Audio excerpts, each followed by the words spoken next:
জেনফাজ Yuji 2024 all ক্যান্ডিডেটকে আবারও KM teaching YouTube চ্যানেলে স্বাগতম। আজকে তোমাদের জন্য পাবলিশ হয়ে গেল West Bengal joint entrance board থেকে স্পেশাল কাউন্সিলিং নোটিফিকেশান, যেটা আমি তোমাদেরকে আগের ভিডিওতে বলেছিলাম যে এই মাসের শেষের দিকে হতে পারে। তো তোমরা দেখে নাও যে এই নোটিশের মাধ্যমে কি বলা হয়েছে এবং কবে কি তোমাদের রেজাল্ট পাবলিশড হতে পারে, first counselling, second counselling, mop up. Okay, সবথেকে প্রথমে আমরা নিচের দিকে চলে যাচ্ছি। নিচের দিকে দেখো, এই পিডিএফটা অনেক বড় একটা পিডিএফ। এইখানে অনেক কিছুই লেখা আছে যেগুলো তোমরা ধীরে ধীরে জানতে পারবে এই ভিডিওর মাধ্যমে, তাই পুরো ভিডিওটা দেখতে থাকো। সবথেকে প্রথমে দেখো, রেজিস্ট্রেশন করার জন্য তোমাদের কিন্তু 500 টাকা লাগবে, ঠিক আছে? 500 টাকা লাগবে রেজিস্ট্রেশন করার জন্য। এটা হচ্ছে প্রথম ইনফরমেশন জানাচ্ছিল। নেক্সট হচ্ছে তোমাদের দেখো, আরও অনেক কিছুই লেখা আছে। Only female candidate are eligible for admission BSc nursing government কলেজের জন্য তো ফিমেলদেরই সিট আছে না, আরও এক্সট্রা অনেক কিছু আছে যেগুলো তোমরা পড়বে। তো তোমাদেরকে সবথেকে প্রথমে রেজিস্ট্রেশন করতে হবে, ঠিক আছে? রেজিস্ট্রেশনের ধাপ এখানে দেখো লেখা আছে, এইভাবে তোমাদেরকে কিন্তু রেজিস্ট্রেশন করতে হবে। এরপরে রেজিস্ট্রেশন হয়ে যাওয়ার পর তোমাদের কিন্তু চয়েস ফিলিং, সেকেন্ড ধাপ কি, প্রথম হচ্ছে রেজিস্ট্রেশন, পরের ধাপ হচ্ছে কি চয়েস ফিলিং, ঠিক আছে? পরের ধাপ হচ্ছে চয়েস ফিলিং। তাহলে প্রথম হচ্ছে রেজিস্ট্রেশন, পরের ধাপ হচ্ছে চয়েস ফিলিং, অর্থাৎ কোন কোন কলেজগুলো তোমরা কিন্তু সাজাবে, কিভাবে সাজাবে, কোন কলেজটাকে আগে রাখবে, কোন কলেজটাকে পরে রাখবে।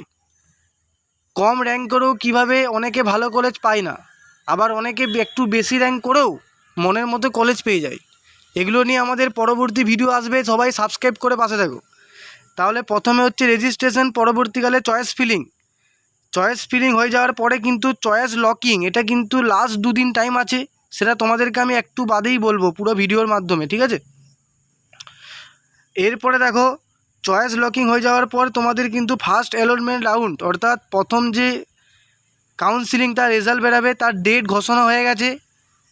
6/9/2024 তারিখে কিন্তু রেজাল্ট বেরাচ্ছে, ফার্স্ট কাউন্সিলিংয়ের রেজাল্ট।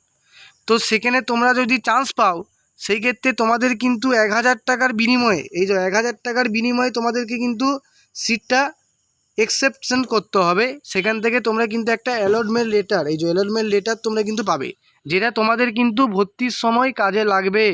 ওকে, তো নেক্সট দেখে নাও, তোমাদের কিন্তু আরও অনেক কিছু দিয়েছে। একটা দেখো, ইউনিক অ্যালটমেন্ট আইডি দিবে, যেটা কিন্তু তোমাদেরকে নিয়ে যেতে হবে, সাথে করে মোবাইল ফোনটাও কিন্তু নিয়ে যেতে হবে, যেটা রেজিস্টার করা আছে। এরপরে কলেজে কী হবে, ভেরিফিকেশান হবে, ঠিক আছে? এগুলো সব হবে ধীরে ধীরে। ডকুমেন্টস ভেরিফিকেশান, কী কী ডকুমেন্টস লাগবে সেটা নিয়ে আমি একটা আলাদা ভিডিও দেব, সেই ভিডিওটা দেখে নেবে। এই ভিডিওর মাধ্যমে আর বলছি না কী কী ডকুমেন্টস লাগবে, ঠিক আছে? এরপরে যেটা আসছে, এখানে দেখো আরও অনেক কিছু লেখা আছে, সেটা তোমরা পড়বে। পরবর্তীকালে আমি তোমাদেরকে অন্য ভিডিও, সেপারেট ভিডিওর মাধ্যমে এগুলো বলবো, ঠিক আছে? এরপর হচ্ছে ফার্স্ট রাউন্ড হয়ে যাওয়ার পর রাউন্ড 2। এখানে দেখো লেখা আছে কারা কারা রাউন্ড 2 আসতে পারবে। যেমন ফার্স্ট পয়েন্টে লেখা আছে, ফার্স্ট পয়েন্টে যেরকম লেখা আছে যে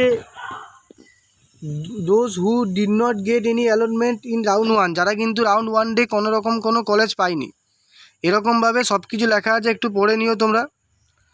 নেক্সট দেখো, নেক্সট হচ্ছে যে তোমাদের যেটা সবচেয়ে গুরুত্বপূর্ণ, সেটা হচ্ছে যে এখানে আরও অনেক কিছু লেখা রয়েছে, সেগুলো আমরা অন্য একটা ভিডিওর মাধ্যমে বলবো। নেক্সট হচ্ছে যে 1000 টাকা, এটা তো বললাম। Mop up round, mop up রাউন্ডে কারা বসতে পারবে, দেখো তোমাদেরকে এইখানে ভালোভাবে লেখা আছে, 1 2 3 4 করে লেখা আছে, ঠিক আছে? বলছে those who did not get any allotment in round 1 on round 2, অর্থাৎ রাউন্ড 1 বা রাউন্ড 2-এ যারা কোনো কলেজ পায়নি তারা কিন্তু বসতে পারবে, ঠিক আছে? Those who paid seat accepted fee complete documents verification did not take admission, যারা কিন্তু সব কিছু করেছিল, মানে ভেরিফিকেশান আরে করেছিল, কিন্তু যারা রাউন্ড 1 বা রাউন্ড 2 কোনোটাতেই অ্যাডমিশন নেয়নি। আরেকটা আছে, বলছে যারা কিন্তু রাউন্ড 2-তে কিন্তু অ্যালটমেন্ট হয়েছিল, কিন্তু কোনো একটা কারণে তাদের কিন্তু অ্যাডমিশনটা ক্যান্সেল হয়ে গেছে, ঠিক আছে? এই যে রাউন্ড 2 ওয়াজ ক্যান্সেল, রাউন্ড 2টা ক্যান্সেল হয়ে গেছে। আর যারা কিন্তু কোনো রকম কোনো কাউন্সিলিং করে নাই, অর্থাৎ রাউন্ড 1 রাউন্ড 2 কোনো কিছুই করে নাই, ডাইরেক্ট মপ আপে আসতে পারবে। ওকে, নেক্সট দেখো মপআপের জন্য কিন্তু তোমাদেরকে মপআপের জন্য কিন্তু 200 টাকা করে লাগে, ঠিক আছে, 200 টাকা লাগবে।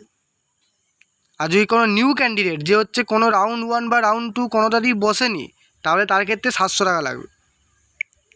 নেক্সট আরও অনেক কিছু দেওয়া আছে। এরপর আমরা ডাইরেক্টলি চলে আসছি। দেখো এই আন্ডারটেকিং ফর্মটা যেটা আমি বলেছিলাম, এটা কিন্তু অ্যাডমিশনের সময় লাগবে, সবাই প্রিন্ট আউট করে বার করে রাখবে।